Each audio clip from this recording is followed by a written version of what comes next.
Jalan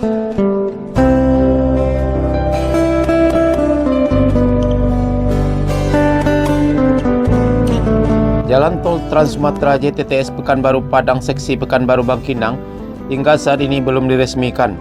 Padahal pada Idul Fitri lalu jalan tersebut sudah sempat dibuka untuk mendukung kelancaran arus lalu lintas saat mudik. Asisten 2 Sekretariat Daerah Provinsi Riau M. Job Kurniawan mengatakan, peresmian Tol Pekanbaru Bangkinang masih menunggu persetujuan dan waktu dari Presiden Joko Widodo. Selain itu, pihaknya juga sedang menunggu surat keterangan lain operasi dari Dirjen Bina Marga. Untuk peresmian menunggu persetujuan dan waktu Bapak Presiden, katanya. Sementara itu, mengenai progres pengerjaan fisik pada jalan tol sepanjang 40 km tersebut, M. Job mengatakan bahwa pembangunan fisiknya sudah selesai.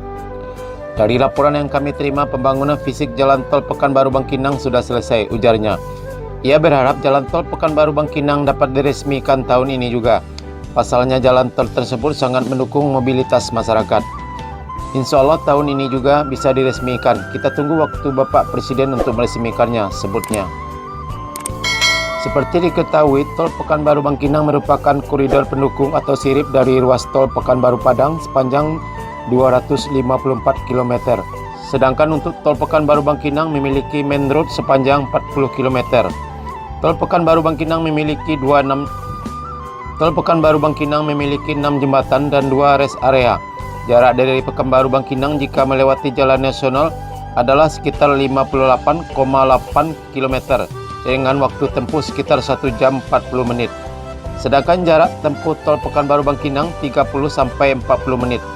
Tol Pekanbaru Padang terdiri dari 6 seksi, yakni seksi 1 Padang Secincin 36,15 km, seksi 2 Secincin Bukit Tinggi 38 km, seksi 3 Bukit Tinggi Payakumbuh 34 km, seksi 4 Payakumbuh Pangkalan 58 km, seksi 5 Pangkalan Bangkinang 56 km, dan seksi 6 Bangkinang Pekanbaru 40 km.